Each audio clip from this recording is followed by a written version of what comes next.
ये मैं आपको बहुत इम्पोर्टेंट बात कहने वाला हूँ अब, ताकि मुझे रोकिएगा ना। आपको पता है, मुझे पता है आपका टाइम जो है ख़त्म हो रहा है। जी। खान साहब को कहा गया है किसी ने जो उनके बड़े करीब हैं कि उस वक़्त तक असेंबली डिज़ोल्व नहीं करनी जब तक लाहौर का मास्टर डेवलपमेंट प्लान सैंक्शन नहीं हो जाता, जिसके अंदर बहुत से लोगों के बड़े वेस्टेड इंटरेस्ट हैं। जब तक वो कानूनी तौर पे अप्रूव नहीं हो जाती in the Lahore development plan, master plan, जो कि चौधरी परवेज़ इलाही ने पास करना है और LDA ने करना है, उस वक्त तक असेंबली को डिज़ोल्व नहीं करना। परवेज़ इलाही को भी इस बात का एहसास हो गया, बिकॉज उसके अंदर आपको पता ही है किस किस के इंटरेस्ट हैं। अब मैं नाम नहीं लूँगा, आपको पता ही है किसने खान साहब को ये कहा होगा कि आप रोकें, कौन वो शख्स है जो कि खान साहब को इस किस्म की प्रॉपर्टी के बारे में एडवाइस मशवरा देते हैं। हाँ, मैं ये नहीं बताऊंगा कि ही है या शी है, आप खुद ही समझ जाएंगे। तो अब बात यह है कि पीछे गेम ये भी चल रही है और परवेज़ इलाही भी समझ गए हैं कि वहाँ भी बड़े वेस्टेड इंटरेस्ट हैं और बड़ा प्रेशर है परवेज़ इलाही के ऊपर, जल्दी जल्दी मास्टर प्लान जो है उसको सैंक्शन करें। और मैं ये कहता हूँ वो नहीं करेंगे, आप वो बैठ जाएंगे लेके। उनको पता है कि ये तो ऐसे है कि ये सैंक्शन हो गया तो फिर खान साहब कहेंगे हुन डिज़ोल्व कर दे, हुन छुट्टी करा दे। चौधरी साहब का ये प्रॉब्लम है कि कोई गारंटी नहीं है कि अगर वो इमरान खान के साथ टिके रहते हैं, असेंबलियाँ डिज़ोल्व हो जाती हैं, नए इलेक्शन 3 माह में हो जाते हैं, तो कोई गारंटी नहीं है कि खान साहब उनके साथ बैठ के कुछ मुआहदा भी करेंगे कि नहीं। वो कहते हैं उससे पहले बात करो मेरे साथ, मेरे से आपने असेंबली डिज़ोल्व करवानी है तो बैठो, मुझे 20 सीटें दोगे, क्या गारंटी है दोगे, कल को फिर मुकर ना जाओ, क्योंकि आप पॉपुलर हैं, आप सारी सीटें जीत जाएंगे, मुझे आप कोटा नहीं देंगे तो मैं तो गया ना, मैं इधर करा ना मैं उधर करा। दूसरी बात ये कि क्या मुझे चीफ मिनिस्टर बनाएंगे, मैं तो अभी चीफ मिनिस्टर हूँ, तो क्यों इलेक्शन के बाद मुझे चीफ मिनिस्टर बनाएंगे नहीं। और खान साहब, मैं आपको लिख के दे दूँ, सवाल ही पैदा नहीं होता कि खान साहब इलेक्शन के बाद चौधरी साहब के करीब भी जाएँ। और ये चौधरी साहब को पता है, मूनिस की ख्वाहिश है कि किसी तरीके से हम मिल जाएं PTI में, मगर मैं इमरान खान को जानता हूँ और चौधरी परवेज़ इलाही भी इमरान खान को जानता है।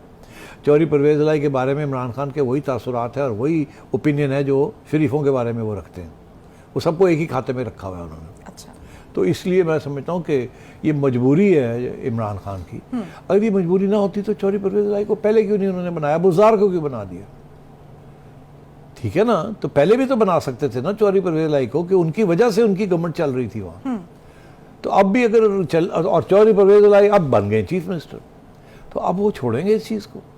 अब तो वो ये है कि पहले उन्होंने डील की थी नून लीग के साथ, फिर उन्होंने डील कर ली, दोनों के साथ डील यही थी, कितनी सीटें देंगे अगली इलेक्शन में मुझे, और मैं चीफ मिनिस्टर बनाएंगे कि नहीं बनाएंगे, ये डील थी। अब भी वही डील है, मगर खान साहब ये डील डिस्कस करने के लिए तैयार ही नहीं है। तो अभी ये जो चौधरी शुजात हुसैन के साथ उनकी सुलह हुई है, क्या ये एक प्रेशर टैक्टिक के तौर पे काम करेगा? बिल्कुल, मगर बात यह है प्रेशर टैक्टिक किसके ऊपर? प्रेशर टैक्टिक इमरान के ऊपर। मगर इमरान तो इस वक्त हर बात मान जाएगा, बाद में मुकर जाएगा। नवाज शरीफ साहब का ये था कि वो गारंटियाँ जो दे रहे थे वो आसिफ जरदारी साहब दे रहे थे, मियाँ साहब की गारंटी आसिफ जरदारी साहब ने दी थी। ठीक, तो वो फिर बात और बन जाती है। गारंटी कौन देगा? इमरान खान की गारंटी कौन देगा? यू टर्न मास्टर है वो, तो हर चीज़ को दोस्तों को भूल जाते हैं वो, और दुश्मनों को दोस्त बना लेते हैं, दोस्तों को दुश्मन बना लेते हैं। परवेज़ इलाही भी उन पर ट्रस्ट नहीं कर पा रहे? बिल्कुल नहीं करता। ये वही परवेज़ इलाही है जिसने इनके बारे में ठीक ठाक बातें कही हैं, नैपी शैपी जी वो वगैरह। तो आपका ख्याल है खान भूलने वाला ही में उनके साथ रहते हुए की हैं और आते हुए की? अच्छा, तो मैं ये आपसे कह रहा हूँ, बड़े दुख थे परवेज़ इलाही के। आप अगर प्राइवेटली उनके साथ बैठते, हम जैसे लोगों ने एक स्टेज पे प्राइवेटली बहुत सी बातें सुनी है इमरान खान के बारे में फ्रॉम परवेज़ इलाही, और इमरान खान के दोस्त हमें आके बताते थे कि परवेज़ इलाही के बारे में इमरान खान क्या सोचता है। तो मतलब भाई ये कोई छुपी हुई बातें नहीं है, सियासतदान समझते हैं एक दूसरे को बड़ी अच्छी तरह, मगर सियासत के अंदर मौका परस्ती एक असूल बन जाता है। तो वो सारे वही कर रहे हैं, मगर बाद में जब आपके हाथ में मेजॉरिटी हो तो फिर आप नहीं अलायंस की तरफ जाते। तो अब सूरत हाल ये है कि परवेज़ इलाही साहब को ये सारी चीज़ें देखनी पड़ेंगी। क्या अभी भी वक्त है कि वो किसी तरीके से नून लीग के साथ या जरदारी साहब के साथ बार्गेन कर लें या ना कर लें? ज़्यादा ज़्यादा मैं आपको कह दूं, अभी क्यों नहीं ये बात हो रही, अभी सिर्फ हवा में बातें हो रही हैं। चौधरी शुजात, चौधरी सालेक, ये सब बातें हवा में हो रही हैं कि चौधरी शुजात कोशिश कर रहे हैं कि किसी तरीके के साथ परवेज़ इलाही बात मान ले उनकी और इमरान को छोड़ दे, एट्सेट्रा एट्सेट्रा। बट बात यह है कि ऐसी अभी बात नहीं है। आपने एक चीज़ देखी गौर से, जरदारी साहब से, राना सनाउल्लाह से क्या क्या कह रहे हैं वो। पहले उन्होंने शुरू किया कि हम किसी हर हरबा इस्तेमाल करेंगे और हम ये असेंबलीज डिज़ोल्व नहीं होने देंगे। उसके बाद बिल्कुल यू टर्न लिया सब ने और ये कहा कि करनी है तो कर लो। और अब पिछले 4-5-6 दिन से चुप हैं, जैसे सांप काट गया। कोई बात ही नहीं कर रहा है, असेंबली तोड़ो नहीं तोड़ो, हम क्या करेंगे आप क्या करेंगे। पूछे क्यों? वो इसलिए वो इंतज़ार में बैठे हैं, ये आपस में लड़ाई झगड़े चल रहे फिर। पहले हमें ये पता तो चले कि परवेज़ इलाही क्या करने जा रहा है, क्या करना चाहता है, क्या सोच रहा है। और उधर इमरान खान और इनकी आपस में जो क्या बात चल रही है, पूरी इंटेलिजेंस एजेंसी लगाई हुई है पता करने की। वो चुप करके बैठे हुए हैं। उनका ये ख्याल है कि अभी कोई मूड नहीं है परवेज़ इलाही का इलेक्शन डिसॉल्व करने को असेंबली। तो हम क्यों कुछ करें, चुप करके बैठे। वैसे भी पहले आप कर रहे हैं ना, केपीके को कह रहे हैं पंजाब कह रहे हैं, केपीके कह रहे हैं कि पंजाब करे। और अब पंजाब वाले इमरान खान साहब कह रहे हैं कि अगर डिसॉल्व नहीं करना, अब कोई नया ड्रामा कर रहे हो। अभी आप जिक्र ही कर रही थी उसका। हाँ। अच्छा, ये जो एक तो वो सिर्फ मैं ये कह रहा था कि वो बैठे हुए हैं कि पहले ये कदम उठाएं उस मकसद की तरफ कि हमने डिसॉल्व करनी है। अभी ये यकीन नहीं किसी को कि ये डिसॉल्व कर रहे हैं। अगर ये इनको पता चलता है कि अब फैसला हो गया है कि हम फलानी तारीख को डिसॉल्व कर रहे हैं, तो फिर वो मेरा ख्याल है प्रीएम्प्टिव स्ट्राइक करेंगे। और जिसका हवाला मैं पहले दिन से दे रहा हूँ, वोट ऑफ नो कॉन्फिडेंस या वोट ऑफ कॉन्फिडेंस, वो लॉन्च कर देंगे ताकि ये रुक जाए। अभी तो वो बिल्कुल कर ही कुछ नहीं रहे। उस वक्त तक सीरियस ना लिया जाए। हाँ, उस वक्त तक कहते करें आपस में, देखें हम क्या होता है, किधर जाते हैं किधर नहीं जाते। ठीक। तो ये जो चौधरी सालिक हुसैन की मुलाकात हुई है लंदन में नवाज शरीफ साहब से, इसमें क्या तय पाया? इसमें कुछ तय पाया? और ये भी स्पेकुलेशन है कि कुछ अरसे में जो चौधरी शुजात हैं वो भी लंदन जा रहे हैं। यही चौधरी शुजात ज़रूर लंदन जाएंगे।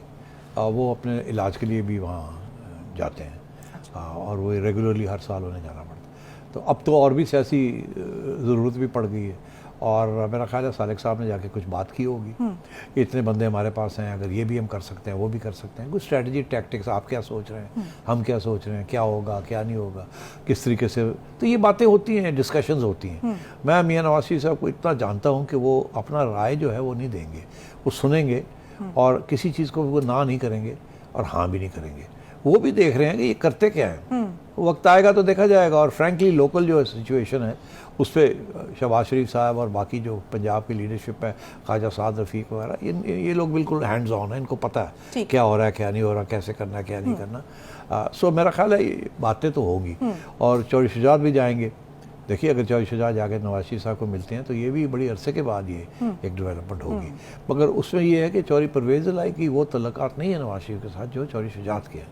और एक दूसरे की बड़ी इज्जत करते हैं और वो दोनों जो है ना अपने लफ्ज़ के बड़े पक्के हैं। तो वहाँ एतमाद का इशू नहीं है। तो हो सकता है फिर जाएँ। जो चौधरी सालिक ने जो बातें की हैं, जो भी की हैं कि जी हम आना चाहते हैं, हम ये करना चाहते हैं, हमें क्या मिलेगा, वो क्या होगा अगर हम, तो ये सारी चीज़ें डिस्कस होती है। अच्छा सेठी साहब, ब्रेक पे जाने से पहले ना एक बड़ा इंपॉर्टेंट बात जो चल रही है भैया, हाशिम डोगर साहब ने प्रेस कॉन्फ्रेंस की है कि अगर असेंबलियाँ तोड़ दी जाती हैं और परवेज़ इलाही उनका साथ नहीं देते तो फिर उनके पास क्या ऑप्शन है। वो कहते हैं कि 178 अरकान हमारे पास पूरे हैं, तो अगर ये 178 अरकान इस्तीफ़ा दे देते हैं और स्पीकर हमारा है तो फिर ऑटोमेटिकली ये जो परवेज़ इलाही हैं ये तो सीएम रहेंगे ही नहीं। तो ये सिचुएशन पॉसिबल, कानूनी तौर पे गलत बात है।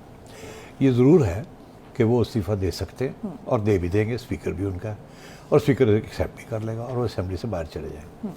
परवेज़ इलाही साहब बैठे हैं वहाँ 10 लोगों के साथ, ना भी 10 लोग हों, एक है वो चीफ मिनिस्टर है। वो चीफ मिनिस्टर रहेंगे कानूनी तौर पे जब तक उनके खिलाफ वोट ऑफ नो कॉन्फिडेंस कामयाब नहीं होगा या वोट ऑफ कॉन्फिडेंस लेने के लिए ऑर्डर नहीं आएगा गवर्नर से कि अब आप वोट ऑफ कॉन्फिडेंस लें। और अगर हुकूमत, फेडरल गवर्नमेंट और पीडीएम जो है वो चाहती है कि परवेज़ इलाही साहब सर्वाइव कर जाएं, तो परवेज़ इलाही साहब को कोई नहीं हिला सकता। लोग छोड़ भी जाएं तो या तो अपोजिशन जो है पंजाब में वो लॉन्च करे वोट ऑफ नो कॉन्फिडेंस, फिर तो वो गए, मगर फिर तो उनका चीफ मिनिस्टर आ जाएगा ना। और अगर उनको कहते हैं गवर्नर साहब के वोट ऑफ कॉन्फिडेंस लें, तो वो वोट ऑफ कॉन्फिडेंस ले नहीं सकते, है ही नहीं उनके पास, तो फिर छुट्टी हो जाएगी। मगर फिर छुट्टी होने के बाद वो डिसॉल्व भी नहीं कर सकते, फिर नया एक वोट ऑफ कॉन्फिडेंस, एक ऑपोजिशन का बंदा आके वोट ऑफ कॉन्फिडेंस लेगा। तो अगर यहाँ ये छोड़ जाते हैं, ये रिज़ाइन कर जाते हैं, तो जो पंजाब की हुकूमत है वो पीडीएम के हवाले हो जाएगी, ये मैं आपको बता दूँ। सही। और ये डिसॉल्व शॉल्व नहीं होगी। तो ये धमकी है सिर्फ। ठीक। एक क्राइसिस क्रिएट करने के लिए। राइट। तो इसी तरीके के साथ आपने अब ये भी तो चल रही है ना कि इमरान खान साहब कह रहे हैं कि अपने लोगों को चलो पार्लियामेंट चलो इस्लामाबाद और जाके खड़े हो जाओ और स्पीकर के आगे कहो कि हमने रिज़ाइन किया है, क्योंकि स्पीकर कह रहा है अभी 11 लोगों ने रिज़ाइन किया, बाकी ने तो किया ही नहीं। मैंने तो वो तो एक हाथ खड़े तो हुए नहीं, कोई आया नहीं, मैंने बात ही नहीं की किसी। तो खान साहब ये भी धमकी दे रहे हैं, एक तरफ ये धमकी दे रहे हैं यहाँ से रिज़ाइन करते हैं, एक तरफ कहते हैं वहाँ जाके रिज़ाइन करते हैं। इसका ये मतलब है कि 15-20 दिन तो यहाँ खिंच गए ना। तो खान साहब की ये जो डिलेइंग टैक्टिक्स है वो भी डिले कर रहे हैं, बिकॉज उनके हाथ में नहीं है ये सारा कुछ। वो चाहें तो कल नहीं डिसॉल्व कर सकते, तो इसलिए ये इस किस्म की कभी इधर चाल चलते हैं कभी इधर चलते हैं। और ये मैं आपको बहुत इंपॉर्टेंट बात कहने वाला हूँ अब, ताकि मुझे रोकिएगा ना। आपको पता है, मुझे पता है आपका टाइम जो है ख़त्म हो रहा है। खान साहब को कहा गया है किसी ने जो उनके बड़े करीब हैं कि उस वक़्त तक असेंबली डिज़ोल्व नहीं करनी जब तक लाहौर का मास्टर डेवलपमेंट प्लान सैंक्शन नहीं हो जाता, जिसके अंदर बहुत से लोगों के बड़े वेस्टेड इंटरेस्ट हैं। जब तक वो कानूनी तौर पे अप्रूव नहीं हो जाती in the Lahore development plan master plan, जो कि चौधरी परवेज़ इलाही ने पास करना है और LDA ने करना है, उस वक़्त तक असेंबली को डिज़ोल्व नहीं करना। परवेज़ इलाही को भी इस बात का एहसास हो गया, बिकॉज उसके अंदर आपको पता ही है किस किस के इंटरेस्ट हैं। अब मैं नाम नहीं लूँगा, आपको पता ही है किसने खान साहब को ये कहा होगा कि आप रोकें, कौन वो शख्स है जो कि खान साहब को इस किस्म की प्रॉपर्टी के बारे में एडवाइस मशवरा देते हैं। मैं ये नहीं बताऊंगा कि ही है या शी है, आप खुद ही समझ जाएंगे। तो अब बात यह है कि पीछे गेम ये भी चल रही है और परवेज़ इलाही भी समझ गए हैं कि वहाँ भी बड़े वेस्टेड इंटरेस्ट हैं और बड़ा प्रेशर है परवेज़ इलाही के ऊपर, जल्दी जल्दी मास्टर प्लान जो है उसको सैंक्शन करें। और मैं ये कहता हूँ नहीं करेंगे, अब वो बैठ जाएंगे लेके। उनको पता है कि ये तो ऐसे है कि ये सैंक्शन हो गया तो फिर खान साहब कहेंगे हम डिज़ोल्व कर दे, हम छुट्टी करा दें। ठीक। तो ये मैं आपको ब्रेकिंग न्यूज़ दे रहा हूँ, चिड़िया की अंदर की खबर। YouTube पर Google TV देखने के लिए youtube.com की सर्च बार में Google TV टाइप करें। Google TV के पेज पर सुर्ख रंग के सब्सक्रिप्शन वाले बटन पर क्लिक करना ना भूलिए। YouTube पर अपलोड होने वाली वीडियो से बाखबर रहने के लिए बेल आइकॉन पर क्लिक कीजिए। आपको हर नई आने वाली वीडियो के बारे में नोटिफिकेशन मौसूल हो जाएगा।